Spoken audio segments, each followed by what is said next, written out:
da entidade sindical. Ou seja, se era obrigatória a assistência sindical, se o sindicato tem um prejuízo com essa assistência sindical, logo eu condeno a parte sucumbente a pagar ao sindicato para ressarci-lo por essa despesa. A lógica era exatamente esta. Só que chegamos diante da reforma trabalhista agora e a previsão do artigo 791. Quem estava com sono? Quem estava com sono? De modo que trouxemos então o Instituto para o processo de trabalho.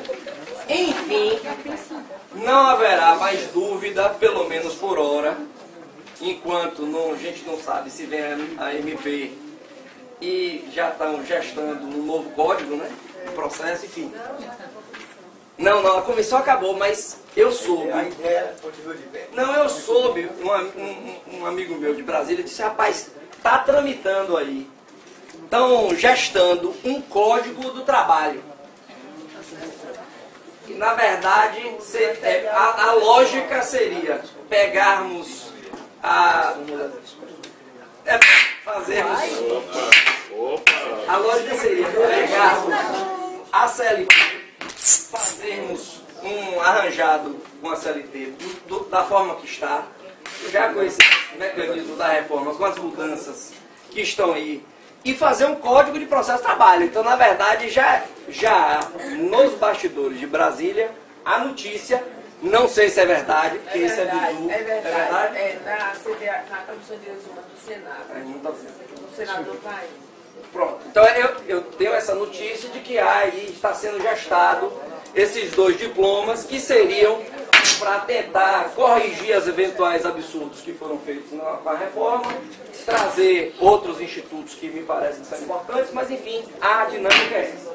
O fato é que o artigo 791 começa dizendo expressamente ao advogado: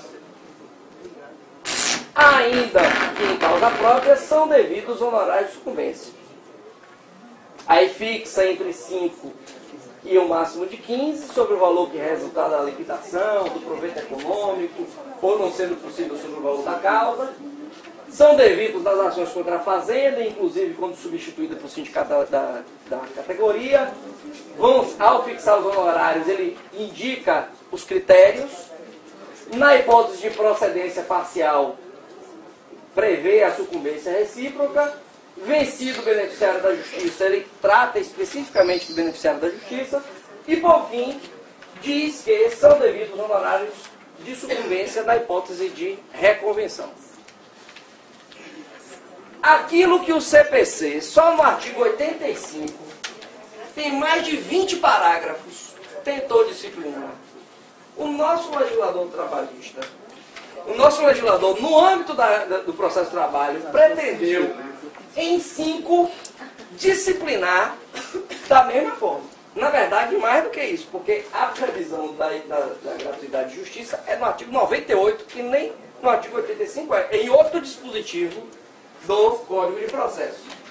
De modo que, é claro que teremos problemas, teremos dificuldades na aplicação do Instituto. Por quê? Porque, na verdade, saímos pegando, fazendo o mercado, né? Saímos pegando alguns itens e trouxemos para dentro da CLT, e aí a pergunta que fica é, sim, e daí? Como é que eu vou fazer? E aí? Essa é a pergunta de todos nós. Eu também estou doido para saber qual é a opinião. Rapaz, você veio para aqui para responder. Não, Luciano me disse, rapaz, você vai ter um evento lá da mata e tal. Você tem interesse? Claro, pode me botar. Depois ele me ligou e disse, sim, isso, pelo amor, olha, você vai falar. Eu disse, não, mas eu queria ouvir. Na verdade, eu queria só ouvir. Mas vamos lá. É melhor deixar esse negócio para lá. Isso aí, você consegue? Consigo. Colega, você fez a pergunta. O que é que nós vamos fazer? A resposta não está no artigo 15 do CPC. Aplicar tudo subsidiariamente, por exemplo. Veja, em verdade, nós teremos... eu vou tentar responder isso de uma forma... mas, na verdade, a gente vai falar sobre isso daqui a pouco. Em verdade, o que é que acontece? Vai dizer que o advogado gosta, depende, né? Depende. Aí eu digo assim, não, se vocês acham que a coisa que o advogado mais gosta é depende, é porque não ouviram Espécie Alvará. Espécie Alvará é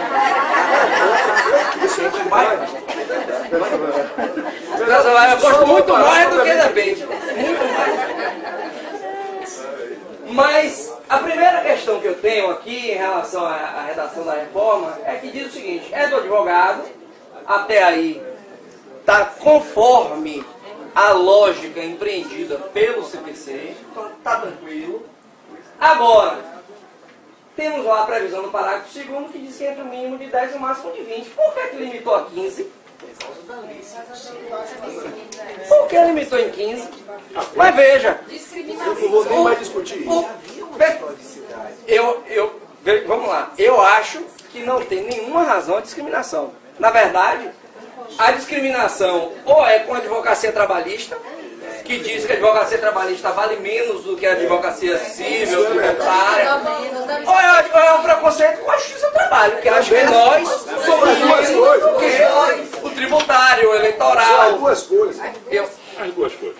A origem disso é porque foram pensar na lei 5584 que diz isso. Tudo bem, mas vamos lá. Mas para minha lógica é muito simples. Se eu estou trazendo a dinâmica dos honorários do CPC e o próprio TST já disse, quando a CLT for omissa, você aplica os critérios do CPC. Inclusive a súmula 219 diz expressamente até no limites, entre 10 e 20. Que é o inciso, é o item 4 da súmula. Para mim não faz sentido limitar. Mas vamos lá. Não estou advogando em casa própria, não. Mas vamos lá. É a primeira questão. Essa questão aqui eu acho que é inafastável. A gente não vai ter muito o que fazer. Vai ter que aplicar os 15% mesmo. Aí a gente vai ter que ser obrigado a conversar. Na Justiça Federal, os juízes, nessas causas, menos complexas, fixando um honorário, valor fixo, desprezando o percentual previsto no CPC. Será que isso poderia acontecer no seu trabalho? Na verdade, quando a gente vai falar expressamente da forma de fixação, para facilitar a vida, certo? Mas a primeira pergunta para mim é essa. Eu acho que não é o caso, mas enfim, felizmente ou infelizmente, nós vamos ter que conviver com isso, identificar aqui os mais argutos intérpretes, como é que a gente foge desse limite. O artigo 791A, diz expressamente: os honorários são devidos também nas ações contra a Fazenda e naquela hipótese em que a parte for assistida ou substituída pelo sindicato. Essa hipótese aqui, na verdade, é para justamente suplantar aquela discussão se na hipótese de substituição pelo sindicato tem ou não honorários sucumbenciais, que é uma discussão que, apesar da súmula, ainda tem alguma discussão no âmbito dos tribunais, de modo que a visão do legislador foi suplantar essa hipótese. Em relação à Fazenda Pública, o que me parece interessante é o seguinte: a dinâmica da fixação de honorários em face da Fazenda Pública, mesmo no CPC, ela é um pouco diferenciada em relação ao litigante privado. Na verdade, há limites pré-fixados, uma espécie de tabelinha, para ajudar o juízo no momento em que ele fixa honorários. Isso é para um lado e para o outro, né? Tanto para aquelas demandas mais simples em que haviam honorários exagerados em prejuízo da Fazenda, como para aquelas outras demandas em que os valores eram substanciais, mas que os valores de honorários eram demasiadamente reduzidos, não conformando sistemicamente a matéria. Então, o novo CPC traz aqui uma dinâmica de 10 a 20 até 200 salários, mínimo de 8 e máximo de 10 até acima de 2.000, de 200 até 2.000. E aí vai fazendo essa tabelinha que, segundo o próprio TST, hoje já é aplicável. Ou seja, súmula 219, hoje pré-reforma já é aplicável. De modo que eu não tenho nenhuma dúvida de que, para guardarmos uma coerência, depois da vigência da norma, seguiremos o mesmo critério que o TST hoje já diz que é aplicável. Ou seja, os índices são previstos em relação a fazendas. O problema é que a regra do CAPT, em tese, se aplica aos seus parágrafos. Então, a Fazenda Pública na Justiça do Trabalho, eu não tenho ainda nenhuma posição. Eu fico só pensando se eu posso aplicar algo diferenciado quando o CAPT diz que é 5 ou 15. Acho que vai ter que fazer uma proporcionalização, mas com a barrando entre 5 a 15, entendeu? Na verdade, o que Porque acontece? a A compreensão... O CPC tem uma diferença, ele fala de 10 a 20, e ali está 8, está 3. Mas é equivalente. Na verdade, a compreensão que se tem do dispositivo como um todo é o seguinte: os critérios são fixados genericamente no caput e especificamente nos parágrafos. Então, a interpretação que tem sido dada ao dispositivo é: genericamente, os índices seguem aquelas balizas. Mas, nos casos específicos em que a Fazenda Pública litiga, se aplica estes montantes. Então, assim, a regra seria essa. Enfim, a dinâmica, a compreensão do Instituto no âmbito do processo civil tem sido esse. Tem sido no sentido de que a regra do caput é uma regra geral e os parágrafos são específicos. Eu aplico os parágrafos no caso da Fazenda Pública. Mas aí eu não poderia sustentar que não há lacuna, porque o caput estabeleceu os índices mínimos e máximos. Mas aí a meu sentido é pela regra da especialidade, né? Estabeleceu no Mas aí é a regra da especialidade. De fato, fala que o artigo não se pode levar a isso, né? Mas tem duas alternativas. O artigo 15, que aplica tudo aí, ou fixar entre 5 e 10 e aplicar a proporcionalidade entre 5 e 15. E aí você pode criar... Utilizar os critérios para proporcionalidade. O que há... Mas eu acho que o TST já sinalizou no sentido de aplicar subsidiariamente. Exatamente. O TST hoje já nos diz que, em relação aos índices... Mas ele disse isso antes da reforma. Sim, mas veja, o Instituto, a novidade, a meu sentido, a novidade nem é honorário de sucumbência, porque o honorário de sucumbência já existe. Hoje já existe. Ela é exceção. Mas no processo de trabalho já existe.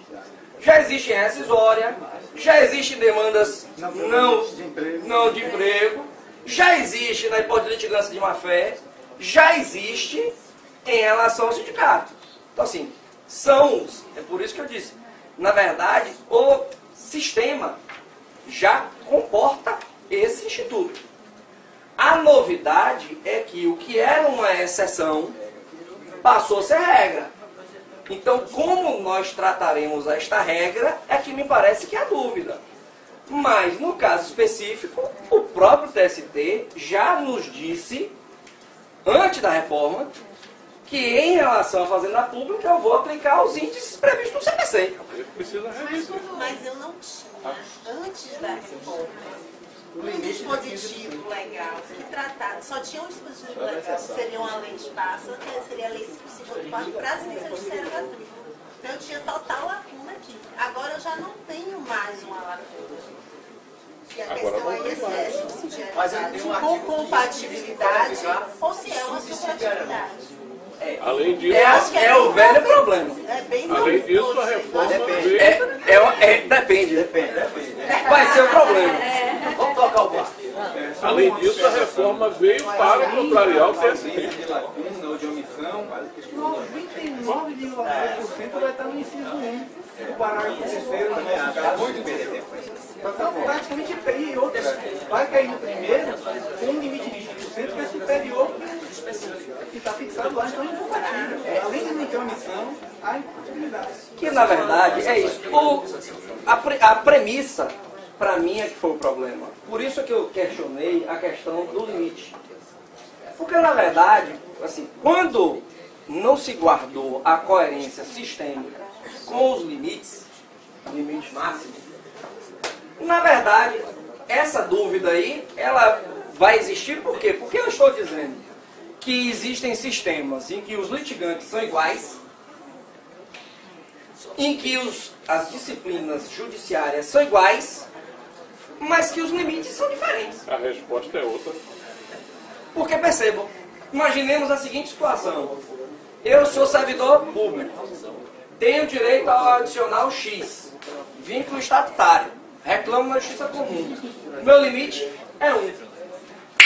Eu sou empregado público, tenho a mesma gratificação, mas venho por atender na justiça do trabalho, o limite é outro. O trabalho é igual.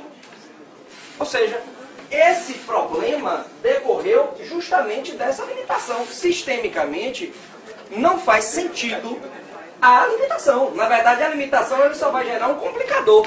Nós geramos um subteto da advocacia. Ou seja, nós vamos... Sem oposição da OAB. Nós geramos um subteto. Porque se eu posso fazer...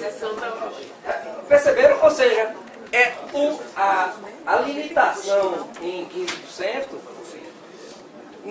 não do ponto de vista da regra. A regra podia ser em 2, 5, enfim. Agora tem que guardar uma coerência no sistema, né? No sistema, por que aqui? Né? Por que aqui eu vou limitar de um e de outro? Já que eu já disse, eu, judiciário, já disse que você aplica aquela tabelinha em relação à fazenda pública que está no CPC, ou seja... Enfim. Mas coerência é o que a gente não pode esperar, né? Sim. É a questão da justiça gratuita, lá é uma, aqui é outra. Tem uma quarentena. Esse daí, na hora que eu falar, eu abaixo que o couro vai comer. Esse assunto não é o mais importante. Não é o mais controverso. Por hora não é o mais controverso. Eu estou só aquecendo. Tem umas coisas que vão queimar. Porque o emenda eles acertou. Ok? Mas vamos lá.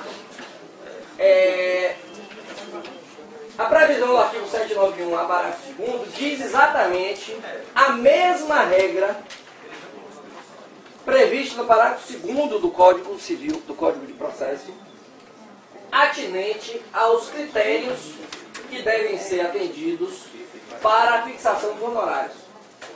Zelo do profissional igual, lugar da prestação de serviço igual, a natureza e importância da causa igual, o trabalho realizado pelo advogado e o tempo exigido absolutamente igual.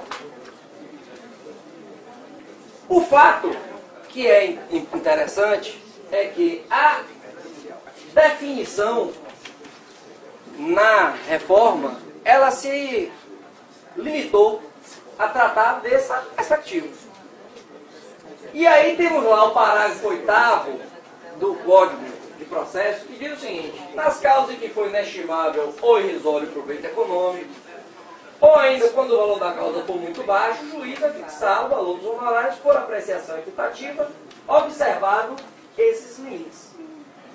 Aí eu pergunto para vocês, na hipótese em que estivermos diante de uma demanda de valor inestimável ou irrisório, o proveito econômico, ou quando o valor da causa for muito baixo, nós vamos aplicar essa regra? Sim. Ou não? Sim. Percebeu? A omissão completa. Pronto. Ou seja, talvez será a hipótese de nós fazermos essa aplicação em função da omissão.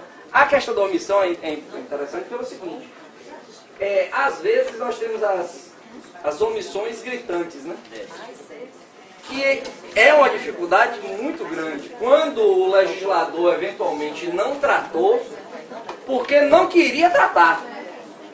E esses aí são, para mim, os maiores dilemas. No caso como esse, parece, claro, que teremos aí esse tipo de demanda. Aliás, tem uma questão eminentemente prática, que eu não sei se os senhores perceberam até agora. Mas eu imagino que a partir de novembro aumentará substancialmente o número de demandas sobre o rito sumaríssimo. Eu já pensei isso. Porque, na verdade, num estado como o nosso, que a base salarial é muito pequena, o número de demandas em que quantificado será abaixo do limite, então vamos começar a pensar que possivelmente teremos aí muitas demandas sobre o rito sumaríssimo a partir de novembro. Me lembrei do desenvolvimento econômico baixo. Mas, doutor André, o senhor falava da omissão, me perdoe. Olha que hipótese. O artigo 791A diz expressamente: são devidos honorários de sucumbência na reconvenção. Então, em relação à reconvenção, tá tranquilo. Tem previsão expressa na CLT, tá massa. Beleza. Só que o parágrafo 1º, lá no Código de Processo, me diz o seguinte: tem honorários na reconvenção, cumprimento de sentença provisória do executivo, execução resistida ou não nos recursos interpostos. Aí a gente começa a se perguntar, vem cá, essa omissão foi proposital Só que está na reconvenção. ou não? Porque percebam, se eu disser que foi proposital, eu só vou aplicar honorários sucumbenciais na reconvenção, que está previsto expressamente. Tranquilo. Mas se eu disser que não, eu vou ter que começar a aplicar honorários sucumbenciais na hipótese de recurso. Perceberam? Ou seja, se eu vou aplicar a regra do CPC, eu vou começar a aumentar o recurso. Se eu for aplicar a regra do CPC, eu vou ter honorários de sucumbência e execução. Então, olha o problema. Imaginemos, primeiro grau, 10%. Recorri para o TRT. Mais 2. Né? Mais 2, mais 3, enfim. Vai chegar nos 15, para não dizer que eu estou excedendo os 15, que eu estou querendo. Então, mais 2. Aí fui para o TST. Mais 3, cheguei nos 15, para não ter controvérsia, certo? Transitou, julgado o processo, baixou. Vou ter que executar. E agora não é mais de ofício. No processo civil, se eu sou obrigado a executar e tem impugnação, aí eu sou lá autor, certo? Eu executo 10 mil reais. A empresa diz, não, devo 2. Vou discutir os 8. Aí embarga a execução para lá, impugnação, agravo de petição. Esse trabalho no processo executivo vai ser remunerado ou não? Porque lá no processo civil é. Aqui não? Por que não? Aí vamos lá. Por que não? Porque percebam. À medida em que o processo fica caro, a parte tem interesse em resolver. Olha quando teve o IPCA-E. Quando tivemos aquele intervalo que o TST disse que valia, depois, lembra? Quando teve, vários reclamados, rapaz, vamos correr para tentar resolver, porque 30% a mais. Inclusive vai voltar agora, né? Porque o Supremo julgou. Vai voltar. O Supremo julgou. Julgou em outra matéria a incidência do IPCA-E o IPCA julgou em relação às causas da Fazenda Pública, disse que é IPCA e pau. Então, eu imagino que daqui a algum tempo isso venha reverberar aqui, o processo vai ficar mais caro. Voltamos à lógica de que quanto mais caro o processo, mais a parte tem interesse em vir resolver. A não ser que não tenha como. Mas, enfim, mas um interesse, sistemicamente, o interesse aumenta de lado a lado. Da parte em querer resolver o que vai pagar e da parte que quer resolver o que vai receber. Sistemicamente, de lado a lado. Ok?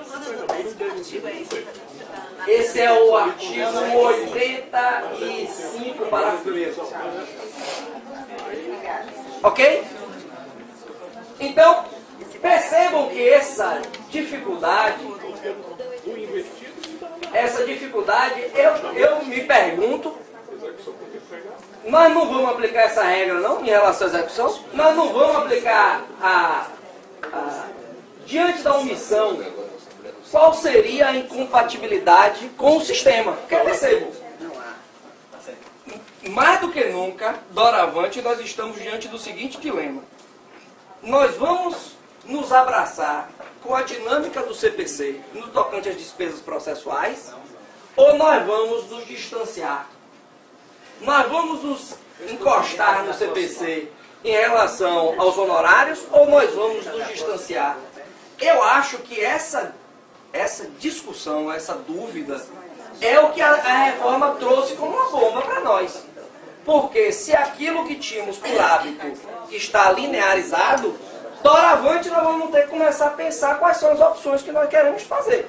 Então, precisamos ter coerência. Porque às vezes a gente quer se aproximar e depois quer se afastar. Sim. Ou seja, quer fechar com a escuta. Um pedaço de cada. Tem que ter coerência. Ou se aproxima ou se afasta.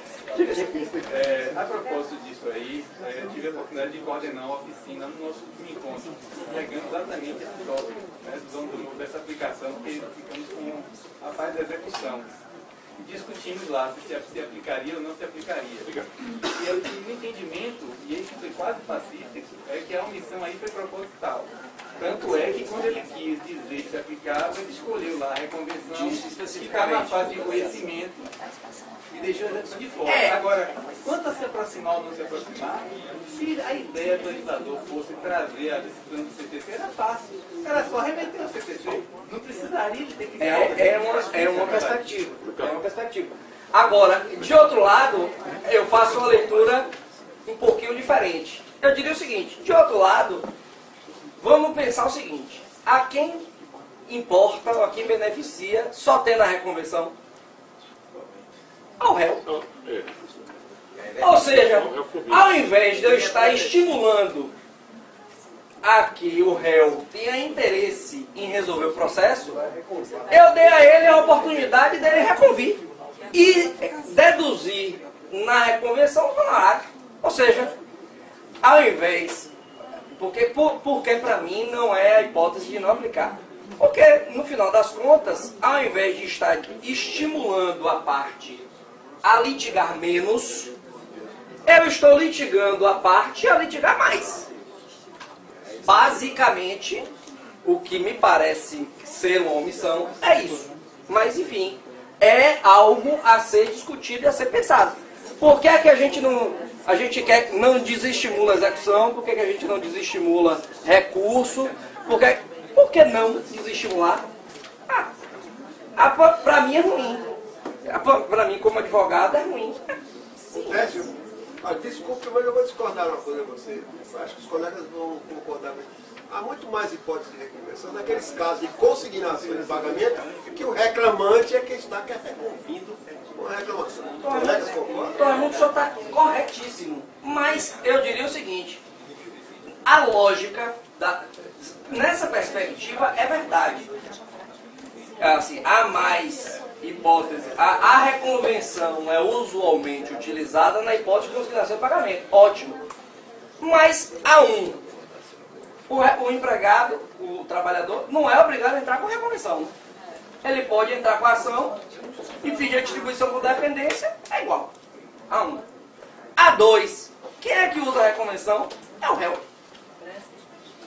Ou seja, se é o réu, É a ação. É do réu. É o réu. Quem usa a reconvenção é o réu. A reconvenção é típico mecanismo de defesa do réu. Agora sim, no processo do trabalho, não há uma fase autônoma, vamos dizer, a execução. Talvez no sentido não seja esse. Não, na verdade, eu diria... Aqui, ó. No processo civil é expresso. Cumprimento de sentença e na execução. No nosso caso, a execução, que foi o grande argumento para não ter a multa do 475J, é que é um processo. Porque tem citação, que é o 880, tem citação. Se tem citação é processo, se é processo, não posso aplicar o cumprimento de sentença. Beleza. Se não é cumprimento de sentença, é execução. Assim, podemos dizer que não aplica por omissão, porque não é o caso, não tem problema. Mas, sistemicamente, precisamos refletir sobre qual é o desejo nosso. Ok? vamos lá. O desejo da reforma está claro aí, né? Blindar o empregador, o reclamado, que via de regra é o empregador. Eu acho que foi um estímulo, né? Colocou o plus. Virou para o empregador e disse, olha, se você quiser entrar com a reconversão, você ainda pode ser remunerado. Enfim, essa é uma hipótese.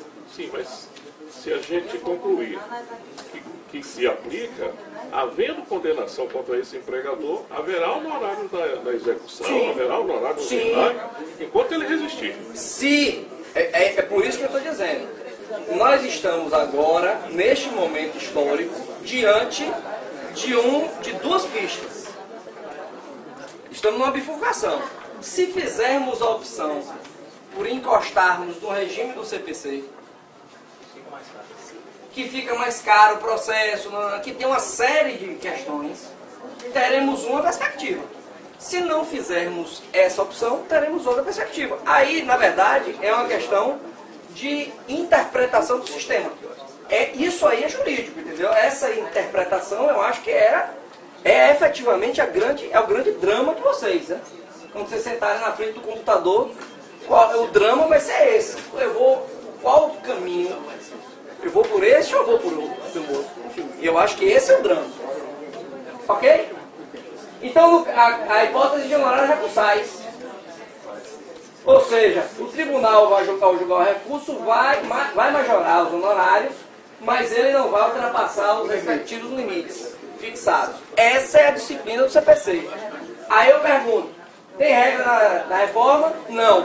Tem regra na CLT? Não. E aí, aplica ou não? Bem, se eu disser que eu não aplico, beleza. Agora eu diria o seguinte, diante da omissão, qual é a incompatibilidade? Que aí eu vou dizer se é supletivo ou subsidiariamente.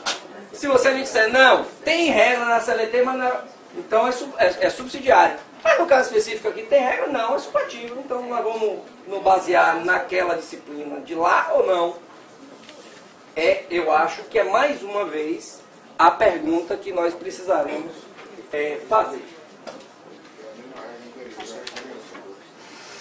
Na ação de indenização por ato, isso aqui é previsão do CPC, na ação de indenização por ato ilícito contra a pessoa, o percentual de honorários vai incidir sobre a soma das prestações vencidas, acrescido de 12 prestações vincendas. Hipótese de pensionamento, né? Tá claro. Aí, vamos aplicar ou não? Aí, diante da omissão, qual seria a incompatibilidade? É essa pergunta que eu tenho me feito em relação às diversas previsões. Qual é a incompatibilidade? E aí percebam, há previsões aqui que eu acho que são incompatíveis, tá? Mas eu não estou aqui só para defender que a gente se encoste no CPC, não. Eu acho que a nossa pergunta é exatamente essa. Quando é que a gente vai analisar, ou como é que a gente vai analisar a questão da compatibilidade do sistema? Ok? Outra hipótese, no caso de perda de objeto. Opa, obrigado. Agora, tá bom? Então, pronto. Parágrafo 10 do CPC. Nos casos de perda de objetos, os honorários serão devidos a quem deu causa ao processo. Diga. Eu não sei se você vai falar, mas é exatamente a hipótese. Quadro 67. Multa do quadro 67. Não recebeu a rescisão, não saiu, mas recebeu antes da audiência.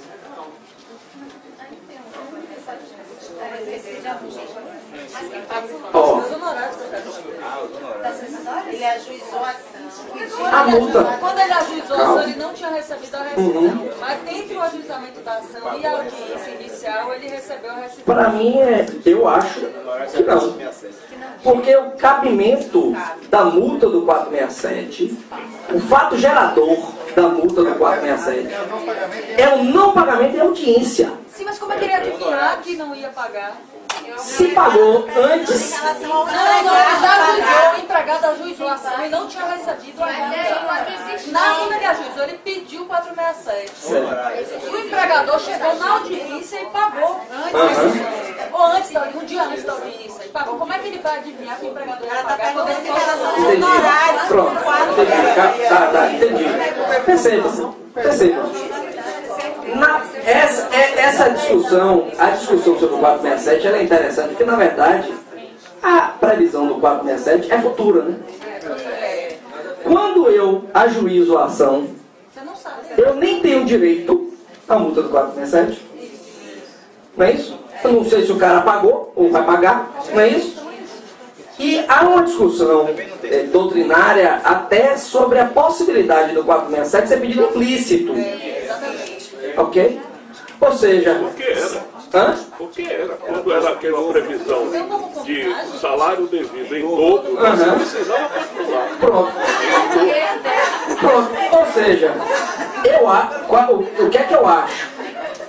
Como se trata de uma pretensão que ela vai ter uma condição, né? Eu acho que nós, advogados, vamos ter que mudar o pedido. Ou entrar contra ação. Não, eu acho que deve ser sempre assim. Pedir sob pena de. É como correção monetária, como o juro é sob pena de. Se não pagar em audiência, pagará a multa. Sob pena de. Não vai ter. É multa do processo. Vai. O problema aí, gente, é da natureza dessa multa. Multa processual, não precisa pedir.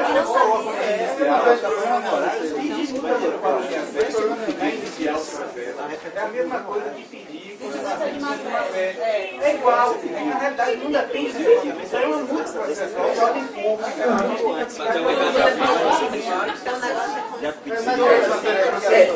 Pra mim, eu acho que é tranquilo. Eu acho que não é o caso, não aplica. Não aplica. Não tem honorário. Se recebo antes da audiência. Perda de objeto. A perda de objeto, mas nesse caso aqui, eu não dei causa. Mas os honorários. E o pedido, na verdade, diante dessa circunstância, eu mudaria o meu pedido. O meu pedido é, na hipótese de não pago em audiência, ou seja, condicional, seria um pedido condicional, digamos assim. Na hipótese de em audiência não ser paga as parcelas, Incidentes sobre o valor da rescisão pago antes da audiência. Porque o processo já foi juizado. Sobre a rescisão, não 467, os 50%. Acho que se pagou de aviso prévio, férias 10% antes da audiência. Mas após ter o juizamento da ação, eu acho que precisa honorar. Não, eu acho que não. Sabe por quê? Porque, na verdade, aí eu diria o seguinte: olha, eu não dei causa. Essa questão de causa e consequência, às vezes a gente vai perceber. Não, mas aí no caso dele eu acho que se tiver também. Não, veja. Não, a hipótese que ele está mencionando é o seguinte: eu sou credor, certo? Sou reclamante credor. Não recebi as minhas parcelas, passou um ano. Aí eu vou entrar com ação. A audiência está marcada para daqui a 90 dias, vem o reclamado e me paga. No momento do ajuizamento da ação, eu era credor. Eu não estava. Então, haverá perda de objeto, mas eu não dei causa. Ou seja, eu acho que nessa hipótese não pode haver a condenação ao pagamento de honorários, na medida em que, potencialmente, no momento do ajuizamento da ação, a minha pretensão era devida. Na verdade, a gente lida como perda de objeto, mas na verdade, ali é o seguinte: é a hipótese de transação e o efeito processual da transação, porque são coisas distintas. Ou mesmo a de implemento, não fez acordo, pagou sem acordo. Sim. É o adimplemento. Eu acho que nesse caso o reclamado deve honorários. Deve honorários, porque claro. você só entrou no processo porque não tinha sido pago. Vamos seguir, senão não dá tempo. Vamos, tem muita coisa. Recurso. Oi. Pensou na possibilidade disso? Isso pode estar bem semelhante ao pedido sucessivo? Eu faço um pedido principal e pode ter um pedido sucessivo. Então, mas olha bem, se eu atender ao pedido principal, mesmo eu tenho quantificado o pedido sucessivo, eu não vou chegar lá, não pode ser honorário. Mas o contrário pode. Se você for atendido sucessivo. Vamos lá, senão a gente não. Estamos pertinho do final, mas eu acho que a parte mais explosiva é essa. Vamos lá, que é o seguinte: a hipótese de procedência parcial, o juiz arbitrará honorários de sucumbência recíproca, vedada a compensação entre honorários. É a hipótese do parágrafo 3º. Olha como é que o CPC disciplinou a matéria. Parágrafo 14, os honorários constituem direito do advogado, vai ter os mesmos privilégios dos créditos oriundos da legislação do trabalho, sendo vedada a compensação em caso de sucumbência parcial, ou seja, a vedação de compensação é a mesma. Artigo 86. Se cada litigante for em parte vencedor e vencido, serão proporcionalmente distribuídas entre eles as despesas. O parágrafo único é: se um litigante sucumbir em parte mínima do pedido, o outro responderá por inteiro pelas despesas e pelos honorários. Esse me parece um dos grandes nós da reforma. Pelo seguinte: a primeira questão que me parece relevante é como é que eu devo interpretar a questão da sucumbência parcial e a sucumbência recíproca. Na verdade, a procedência parcial, ou sucumbência parcial é o mesmo, é só a chave que muda. Mas o que é que seria procedência parcial e o que seria sucumbência recíproca? Nós, na verdade, do ponto de vista doutrinário, há a tentativa de se delimitar os institutos enquanto coisas distintas. A sucumbência recíproca seria aquela hipótese em que, havendo ação e reconvenção, ambas as partes vencem. Então, a hipótese doutrinária de sucumbência recíproca seria: entrei com a ação, pedi 100. A reconvenção, pedindo mais 100, ou pedindo 50. Ganhei o 100 de um lado e perdi o 100 do outro, ou perdi o 50 do outro, por vitória de lado a lado. Então, há sucumbência de um lado e há sucumbência do outro. Doutrinariamente, se entende que essa seria a única hipótese de sucumbência recíproca. Por outro lado, a sucumbência parcial, ou procedência parcial, tanto faz, seria aquela hipótese em que peço 100, tenho deferido 50, logo perdi 50. Então, peço 100, ganho 30, perdi 70. Né? O raciocínio da sucumbência parcial seria este. Não são coisas distintas pelo seguinte: eu posso ter sucumbência recíproca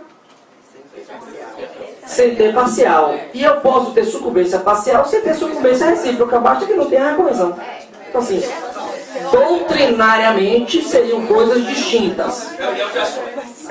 Doutrinariamente seriam coisas distintas.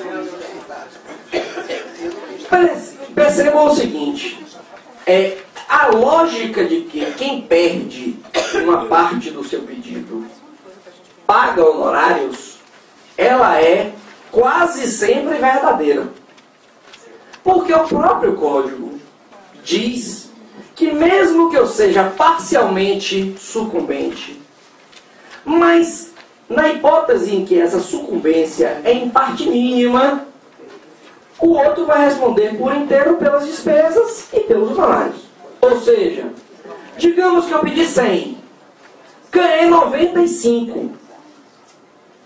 Não, 100 para 95 está na margem de erro do Ibope, né? A margem de erro do Ibope. Vamos para frente.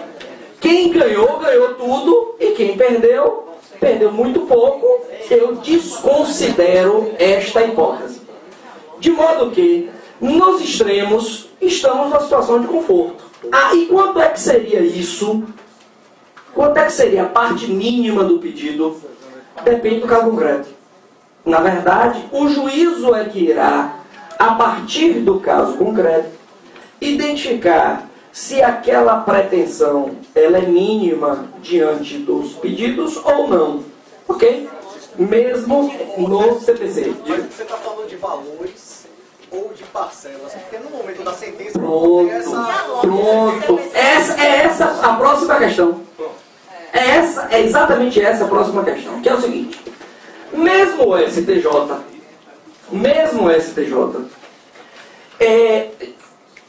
controverte, digamos assim, a interpretação, ou a forma de interpretar a questão da sucumbência. Perceba o seguinte, na verdade, nós teremos duas formas, digamos assim, de compreender a sucumbência, basicamente. Aquela de que, se eu peço 100, ganhei 50, perdi 50. Essa é a interpretação mais literal e mais, eu vou dizer assim, conservadora, não no sentido de... É a mais antiga a interpretação a partir da redação, mesmo do Código de 73 e o que está hoje. Então, assim, a lógica é exatamente essa. Ou seja, se eu pedir 100, perdi 50, sou sucumbente de 50. Essa é a dinâmica, digamos, usual. Mas mesmo esta lógica, ela teve, em alguns momentos, ela obrigou, em alguns momentos, o judiciário a fazer inflexões. A fazer, olha, nesse caso aqui, ficou... Se eu entender nesta perspectiva, vai ficar ruim para o sistema. Que foi o que aconteceu, por exemplo, no STJ, ao publicar a súmula 326. Que é anterior ao CPC. E esse sistema é anterior ao CPC, ok? Que diz o seguinte, mas até agora não foi cancelado, né? Então, assim, vamos combinar que o entendimento do STJ em tese permanece o mesmo. Em relação a dano moral, a condenação em montante inferior ao postulado inicial não implicaria sucumbência recíproca. Ou seja, mesmo na visão do STJ, se eu peço 1 milhão de dano moral e ganho 100, eu não sucumbi em 900. Não, e você tem que pensar que ele ganhou o pedido, não importa o valor. Pronto. Pronto. Eu acho que o fundamento Isso vai ser aplicado para aí. Calma. O fundamento é outro. O fundamento é que a outra parte resistiu a tudo. Calma. Portanto, ela não pode receber honorários por ter resistido a tudo. Calma, peraí. Mas essa posição do STJ só é restrita ao dano moral. É só em relação ao dano moral. É em relação ao dano moral. Ao julgar, quais foram as premissas, digamos assim, que o STJ tomou em relação a este fato? Há um absurdo, digamos, de que aquela vítima de dano moral pagaria mais a guisa de honorários advocatícios do que receberia por conta do ressarcimento. A lógica empreendida pelo STJ foi, olha, se o judiciário reconheceu que o sujeito foi vítima do dano, considerando mormente, vamos considerar o seguinte, nós advogados temos muita dificuldade em delimitar o dano moral. A verdade é essa. Mas nós advogados temos uma dificuldade maior porque nós é que pedimos. Por quê? Porque um acidente de trabalho com evento morte às vezes vale 1 milhão, às vezes vale 20 mil, 50 mil, 30 mil. A perda de um membro vale 500 mil e às vezes vale 20, 30, 15. Ou seja, a lógica do dano moral aí, o STJ foi sensível a essa dificuldade e reporta isso, inclusive, no julgado, diz, olha, se mesmo nós aqui, no tribunal, temos dificuldade em quantificar, não é diferente em relação à parte, e por isso mesmo é que iremos lidar dessa perspectiva. E eu, juiz Fux, diz o seguinte, olha, nos casos de indenização por danos morais fixados no valor indenizatório menor que o indicado inicial, não se pode, para fim de arbitramento de sucumbência, incidir no paradoxo de impor-se à vítima o pagamento de honorários advocatícios superiores ao deferido a título indenizatório. A lógica empreendida pelo STJ no caso específico fora esta. Ok? Seria até uma injustiça, seria até uma injustiça isso, né? Todas essas ponderações. É preciso alertar que há quem entenda estar superada a súmula 326, porque o artigo 292, inciso 5 do CPC, diz expressamente que o valor da causa constará da petição inicial e, no caso de ação indenizatória, inclusive dano moral, o valor. Ou seja, segundo a lógica do CPC, mesmo a lógica do CPC, você tem que colocar na mesa as cartas com as quais pretende jogar. Sempre. Dizendo expressamente, categoricamente, quanto é que você deseja. Diante dessa realidade, há quem diga, olha, já que a parte é obrigada a fixar o valor pretendido, se ele pediu 20, ganhou 5, perdeu 15. Ok? Assim. Mas aí por essa lógica você diz, não é 20, acho que é 10, mas já que você pediu 20, cadê? Me perdoe, não entendi. Você não poderia graduar. Se ele pediu 20 e você acha que vale 10, ele perdeu tudo, ele não vai ganhar. Sim, sim. Ele vai ganhar 0. Sim. Isso cria Sim, exatamente. Isso cria um desequilíbrio. O juiz, ao olhar o caso, você pediu 20, eu, que sou o julgador, digo, não, só merece 10. Mas, digamos, você pediu 20, eu, que sou o julgador, digo, mereceria 30. E mais do que o pedido eu não posso dar. Uhum. Não é? Isso cria essa dificuldade existe. E em relação à reforma, trouxemos para cá. Na medida em que o artigo 840, parágrafo 1º, a reclamação vai ser, quando vai ser escrito, deverá ser certo e determinado com indicação do valor. Ou seja, a previsão da reforma seria no sentido de, mesmo o dano moral, eu vou ter que quantificar na petição inicial. Quer dizer, eu vou querer 10 mil reais a título de dano moral, eu vou querer 50 mil. Então aquele pedido de que o juiz o arbitre vai estar fora, segundo a dinâmica empreendida, inclusive pela reforma. Ok? Então, vejamos que a gente começa a trazer problemas que nós antigamente não tínhamos, que eram problemas que enfrentados ainda hoje pela jurisprudência do STJ e dos tribunais, e nós trouxemos no nosso colo. Não, e aí a gente vai ter que encarar essa perspectiva. Então, numa primeira interpretação, se pediu 100 e ganhou 40, sucumbiu 60. Essa é a primeira. Mas, como eu disse, mesmo no STJ não é tranquila a situação. Olha, tem um julgado aqui que, apesar de não ser tão recente, ele demonstra o seguinte: a improcedência de um dos pedidos cumulados sucessivamente vai caracterizar a sucumbência recíproca. Ou seja, estou fazendo pedidos sucessivos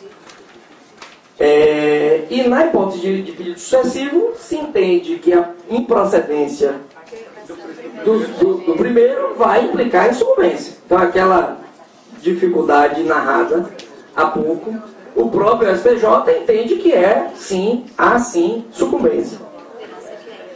No caso de embargos da execução, a matéria foi muito discutida no âmbito do STJ pelo seguinte, porque no caso de embargos da execução, o devedor deve. E o credor não recebeu a parcela. De modo que, se eu pretendo 50 e o devedor acha que é 30, em tese essa parte, os 30 seria incontrovérsia, era para executar imediatamente, né? Em tese, mas, enfim, mesmo no STJ, se disse, olha, após muita controvérsia, fixou-se a tese unitária dos honorários para execução, quando ocorre embargo de devedor, devendo ser fixada a verba honorária única em favor do credor, que incidirá sobre o valor remanescente da execução. Ou seja, não seria aplicável em relação ao que eu pretendi menos o que eu ganhei. Seria sobre aquilo o que eu efetivamente recebi. Por quê? Porque o que eu efetivamente recebi, em algum modo, já estaria atrelado à minha sucumbência. Percebeu? Ou seja, se eu pedi 200, recebi 50, e o meu crédito só foi de 50, então eu já estou sendo punido, porque eu deveria receber honorários em cima de 200, e eu só estou recebendo honorários em cima de 50. Percebeu? Em relação ao credor. Ok? Não concordo com a parte da punição. Não. A punição, eu digo, haverá uma redução equitativa dos honorários do credor em função dessa circunstância. Ou seja, o credor, em tese, já estaria sendo punido. O saldo remanescente não é o controvertido? É sobre o controvertido? Calma. O que eu estou dizendo é o seguinte. Calma, me perdoe. Embargo de declaração. É isso, eu achei que você falou ao contrário. O que eu estou dizendo é o seguinte. Mesmo no âmbito do STJ, essa lógica de que pedi 100, ganhei 30, sucumbi em 70, nem sempre o seu STJ aplica. Como é o caso de dano moral, por exemplo, e no caso de embargos à execução, em que a parte pretende 100, o outro embargou a execução, ela ganhou 80. Em tese, se eu estou executando 80, eu vou ter honorário sobre 80, mas eu deveria pagar honorário sobre 20. Em tese, sim. Mas o próprio STJ, ao entender em fase de execução nos embargos, acabou por compreender que a fixação da verba honorária vai ser única em relação ao credor e vai ser sobre o valor remanescente da execução, ou seja, sobre o valor da execução que resultar do julgamento dos embargos. Percebeu? Ou seja, a redução não implicará em honorário. Exatamente, a redução não implicará em honorários a parte embargante. A lógica do STJ, mesmo em algumas hipóteses, ela foge do critério geral de que quem perde paga honorários, ok? A gente pode pegar isso aqui e transferir para o trabalho Enfim. que tem múltiplos pedidos, que é uma realidade distinta do processo. Que é pronto, aí é que começa a nossa briga. Aí a gente vai ter o parte mínimo. Isso é ruim porque as contas o mínimo vai ser em relação a valor e era uma forma de punir as contas gordas. Ou seja, aí é que vem a nossa briga. Nós faremos em relação às despesas, uma relação com os pedidos ou com o pedido. Essa resposta já é dada, é assim que nós julgamos. Nós nunca julgamos um pedido parcialmente procedente, nós julgamos a reclamação parcialmente procedente. O pedido é deferido ou indeferido, mesmo que não corresponda ao que ele pediu. A totalidade. Então, eu não vejo problema algum em se dizer que alguém pede horas extras e quantifica essas horas extras em 10 mil reais e da quantificação resulte 5. Esse pedido foi deferido? Sim. Todos nós não dizemos que o pedido foi deferido e ele passa. Se foi deferido, ele ganhou. Essa é a forma. Pronto. Eu acho que é esta grande pergunta que nós teremos que responder. Se é procedência em parte ou se é procedência. Por quê? Porque efetivamente o sistema das despesas do processo de trabalho, ele está atrelado à sucumbência integral. Né? Ou seja, eu pago custas, eu reclamante pago custas se o processo for a dinâmica das despesas processuais no processo do trabalho está atrelado não à perda parcial, mas à perda do pedido. Eu acho que esta é uma premissa, ok? É por objeto. Seria por objeto, tá? Tem 10 objetos, perdi 5, eu ganhei 5. Exatamente. Aí vai pagar o honorário sobre 5. Exatamente. Eu acho que dentro dessa dinâmica, nós teremos, o próprio TST, aqui, SDI 2, cadê? Não, isso aqui é substituição. Não, isso aqui é no caso de substituição. Aqui é o seguinte, o TST, num caso específico, ele diz o seguinte, olha, o artigo 21 determina a proporcionalidade do pagamento de honorários em caso de sucumbência recíproca, e considerando que o autor foi sucumbente em 2 dos 3 pedidos formulados, o sindicato demandado deve ser condenado ao pagamento de apenas 1/3 do valor arbitrado. Aí, como estava no regime do código anterior ainda, houve compensação, deve haver isenção do sindicato ao pagamento dos honorários, fixando esses honorários apenas a cargo do autor. Então, no caso específico, o autor pediu 3, nesses 3 obteve vitória em apenas 1, ou seja, sucumbiu em 2, um compensou com o outro, digamos assim, ficou faltando 1/3, esse 1/3, o tribunal TST entendeu que ele era obrigado a pagar o honorário de sucumbência. Então, a lógica já empreendida pelo TST foi nesse sentido. certo? Mas mesmo no TST, há pronunciamentos diversos. Nesse caso específico, é uma rescisória SDI 2 de agora, setembro. Houve sucumbência recíproca na ação rescisória, os honorários vão ser partilhados proporcionalmente em conformidade com o artigo 21 do CPC de 73, que a lógica é parecida, tá?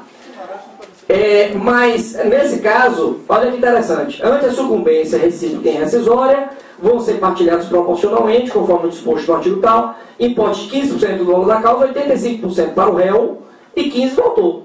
Ou seja, nesse caso específico, o TST não valorou o pedido. Ele valorou quanto você ganhou dentro daquele pedido, percebeu? Ou seja, mesmo o TST, em alguns momentos, que é o caso de perícia, por exemplo, diz que o que vale é o pedido binário, 0-1, ganhou ou perdeu. Mas o mesmo TST já disse em outra oportunidade que eu vou avaliar o conteúdo do pedido. Então percebam que mesmo hoje já temos aí dificuldade do ponto de vista jurisprudencial. De modo que eu teria duas despesas, dois sistemas, né? Se o sistema da despesa do DPT ordinariamente vincula a derrota do pedido, pode-se dizer que a procedência parcial seria em relação a cada pedido e não a sua extensão. Ou será aplicada a regra geral de que a parte do pedido deve ser compreendida em face de sua extensão. Ou seja, teríamos aqui essas duas possibilidades. Eu só queria chamar a atenção, lembrar uma coisa: a partir de 11/11, as petições iniciais deverão ser líquidas. Então, hoje a gente defere, porque no pedido é assim, hora extra, não é 10 mil de hora extra. A partir do dia 11/11, o sujeito vai ter que dizer, eu quero 10 mil de hora extra. E aí, se você der 5, vai ser procedente de fato, não vai ser procedente. A gente sempre fez isso com relação aos processos sumaríssimos. Mesmo os sumaríssimos, nunca eu vi sentença de ninguém que dissesse que o pedido...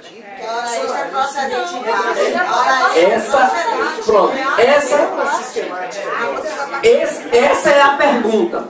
Essa é a pergunta.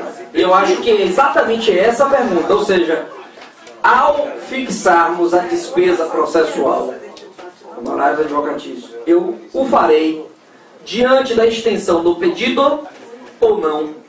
Temos argumentos de um lado e do outro. Se eu fixo em relação ao pedido, é mais fácil a nossa dinâmica, porque fica binário, rapidinho. Fica binário, ou seja, hora extra, pedi 10, ganhei uma, ganhei hora extra. Férias, pedi 5 períodos, ganhei um, ganhei. Insalubridade, pedi, não ganhei, perdeu. Ou seja, vai ser binário, mas efetivamente temos essa dificuldade em relação à quantificação dos iniciais. Esse é o problema. Porque aquela regra também sucumbir no mínimo. Iria da sucumbir no mínimo.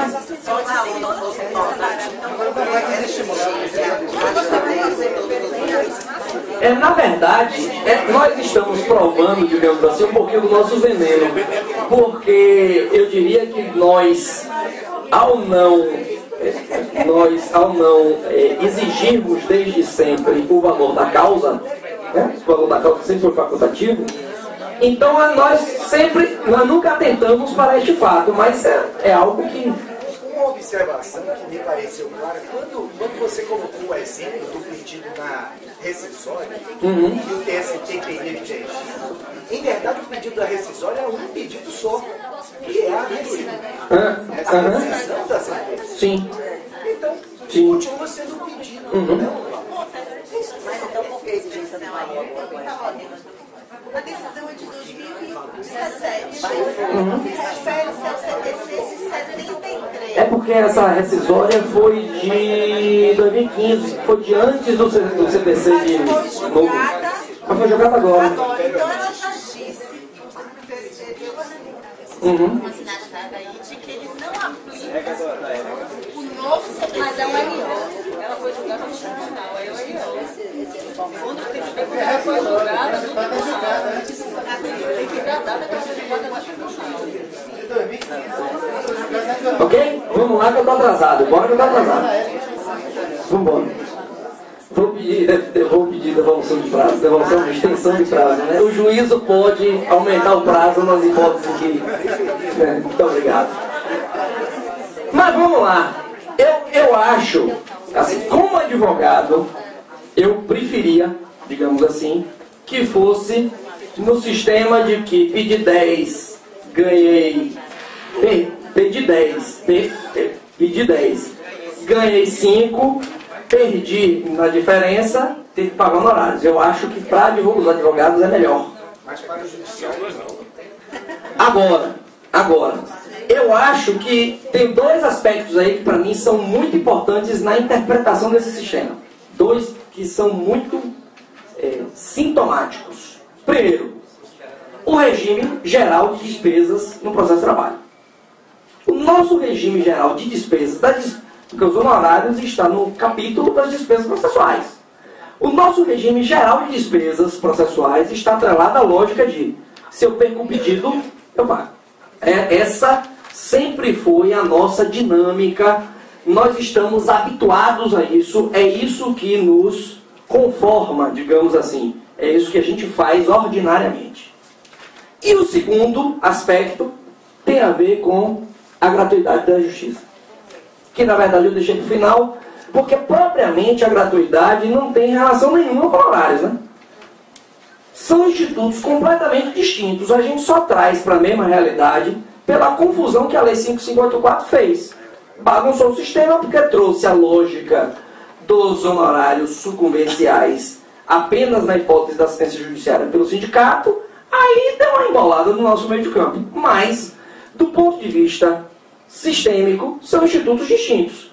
Mas o que é que eu acho que impacta aqui?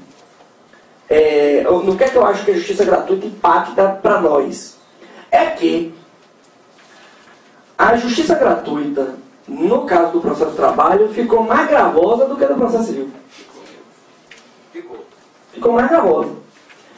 De modo que, se a assistência judiciária ficou mais gravosa do que do processo civil, eu preciso ter mais parcimônia, digamos assim, na definição dos caminhos, sob pena de efetivamente inviabilizar o acesso.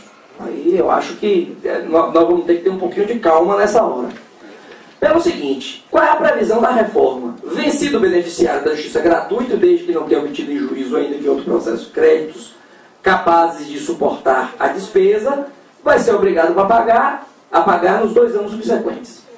Em síntese, é isso. Ou seja, se eu recebi a parcela, fui deferido o meu pedido de assistência judiciária no processo de trabalho, ainda assim eu sou obrigado a pagar as despesas processuais. A lógica é essa: se no processo eu recebi meios suficientes para poder fazer frente a essa despesa.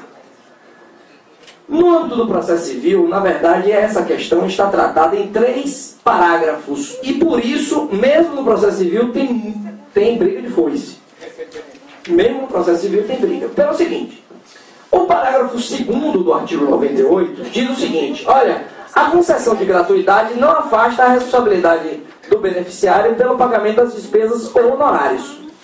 Então, quem se apoia no sentido de ser compatível, integralmente compatível os dois sistemas, vai dizer, olha, mas lá no processo civil, também a parte que goza da assistência judiciária, ela paga honorários, ela paga as despesas, certo?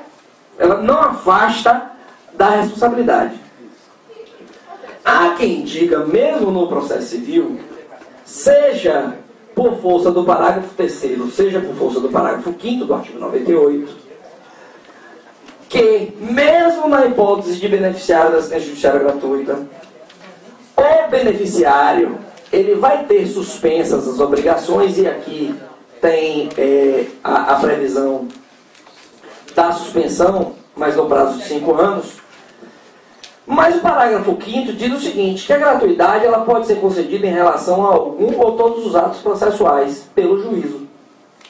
Então, o sistema do novo Código, como ele faculta ao juízo delimitar quais são as despesas que estão sujeitas ou não a... Não é isenção, é a suspensão da sua exigibilidade. Se eu interpretar os 3 parágrafos conjuntamente, o juízo é livre para fazer, inclusive, isso aqui. Se eu interpretar os 3 conjuntamente, eu vou dizer, não, o juiz, no caso concreto, analisou, o reclamante ganhou 1 milhão. A despesa processual é 10 mil. Não, quem ganha 1 milhão pode pagar 10 mil. Mesmo que esses 1 milhão seja hora extra, férias, 13º, ou seja, sejam parcelas alimentares, eu poderia, dentro da lógica, da dinâmica do processo civil, no caso específico, dizer que, valendo-me da regra do processo civil, que seria a hipótese de compensar, né, de deduzir as despesas, o que equivaleria à regra daqui. Pô, mas os honorários também não são alimentícios, então você não está fazendo nada demais. Sim. Tirando um alimento de um e dando outro. Sim, sim.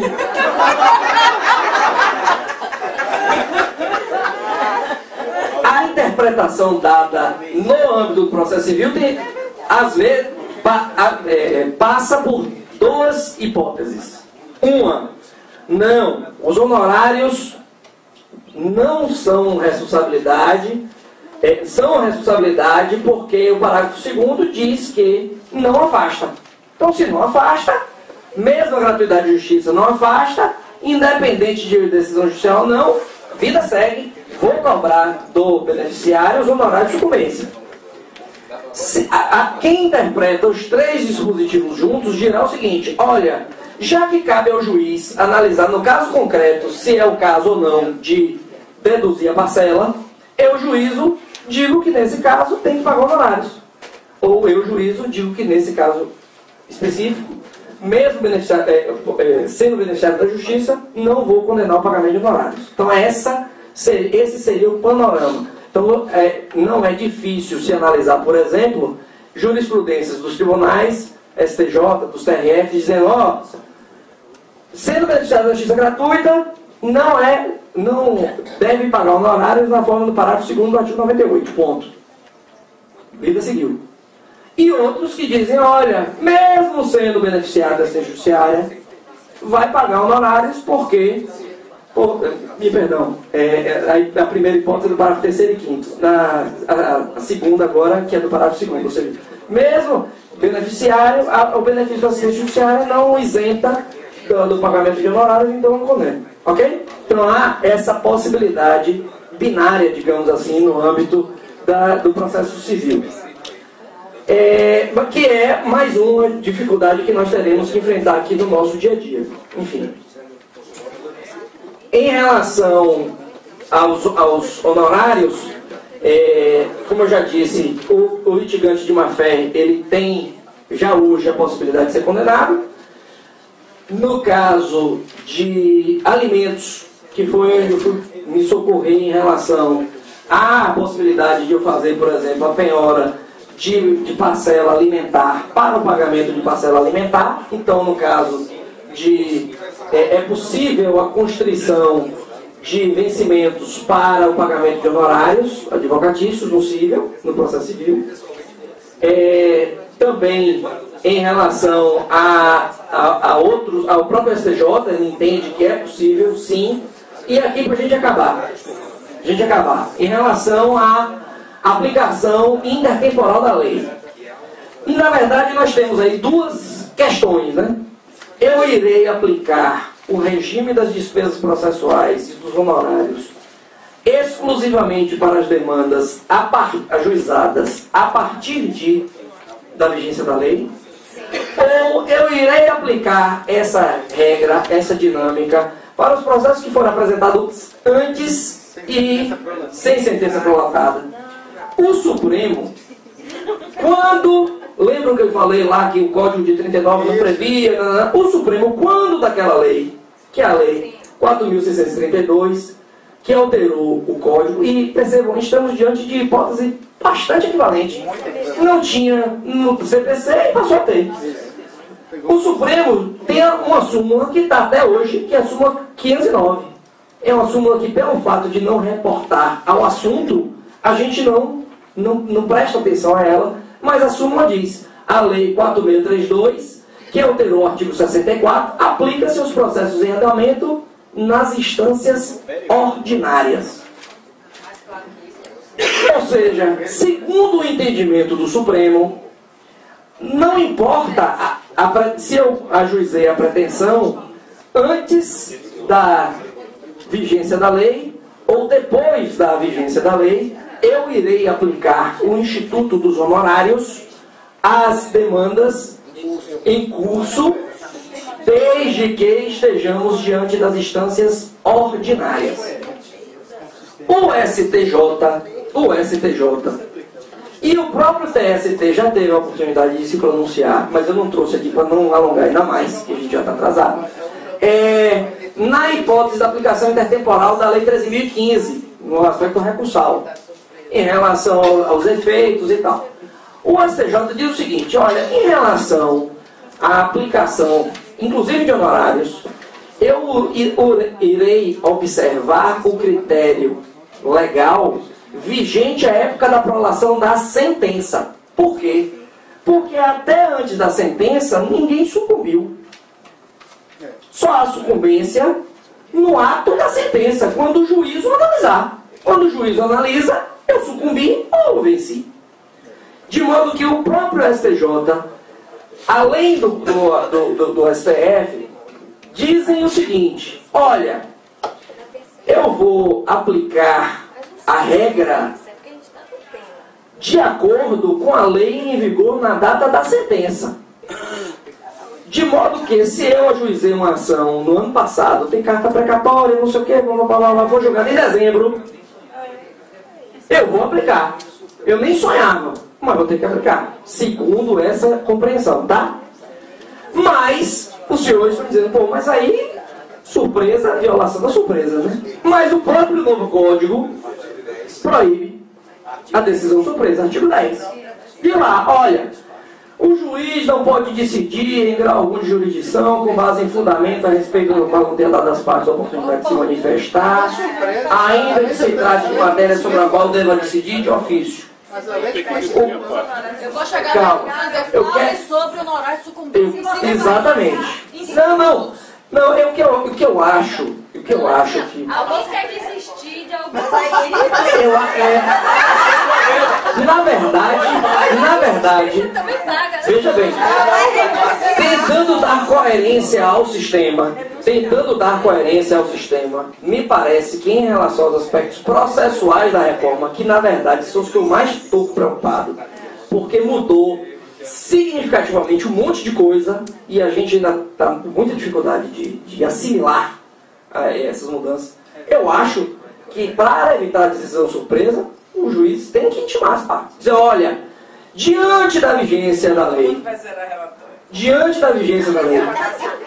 não, mas perceba, aí, se for o caso, do ponto de vista institucional, o tribunal, se essa for a opção, o tribunal tomar medida, dizer, olha, informa as partes que diante da redação do artigo tal, imagino que haverá aplicação aos processos em curso. Diante desse fato, manifeste as partes no prazo de X dias sobre o que achar de direito.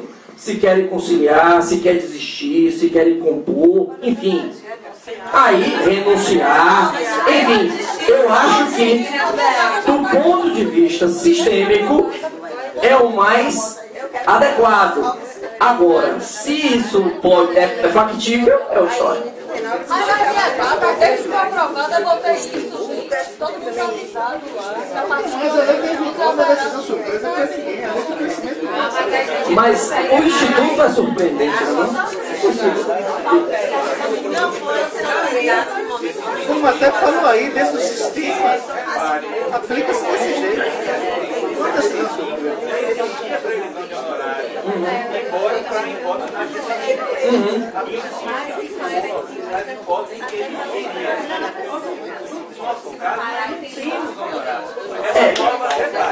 a rigor tem, né?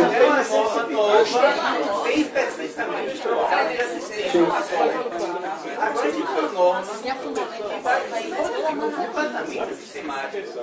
E eu confesso, eu tenho uma dificuldade enorme de superar o fato de que em uma sentença prolatada no dia 10 eu não vou condenar, e no dia 13 eu vou condenar. Eu não consigo compreender onde está a diferença. Porque esses honorários aí, data vênia, eles têm conteúdo material. Embora eles sejam norma processual, a criação deles, por essa norma que nós temos aí, ela tem conteúdo material, ela é híbrida. Não existia no ordenamento, passou a existir. Então, a multa do 467 também não existia, passou a existir, a gente aplicou imediatamente. Mas existia o salário... Eu acho que esse é um drama. Aí primeiro, a natureza de multa. Segunda parte, ela na audiência, ela tem até aquele dia para fazer. Nesse caso, o processo que foi ajuizado 2 anos atrás, tramitou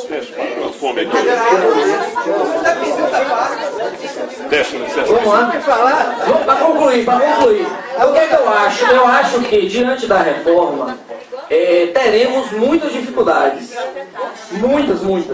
E o que é que eu sugiro que o exercício que a gente faça? O exercício que a gente, a meu sentido, nós devemos fazer essencialmente, em que medida residiria a incompatibilidade do CPC com o previsto na reforma, em que medida haveria incompatibilidade constitucional, se e como eu devo interpretar a norma para que a mesma seja tida como constitucional. Ou seja, como é que eu posso aplicar essa norma sem que ela seja inconstitucional? Eu acho que esse é o nosso dilema, essa é a nossa dificuldade. Eu não posso simplesmente ignorar que o ordenamento está posto desta forma. O fronte é esse, mas de modo que nem nós podemos nos isolar no sentido de que o mundo nada mudou, né? De que nada mudou. Mas também eu imagino que nós não devemos e não podemos instrumentalizar a fraude, instrumentalizar a maldade, instrumentalizar o abuso, porque a função do judiciário é salvaguardar, em última instância, a cidadania, a democracia, enfim, a dignidade. De modo que eu concluo agradecendo mais uma vez a todos, me colocar à disposição e ficando aqui como mais uma a perguntar. Muito obrigado.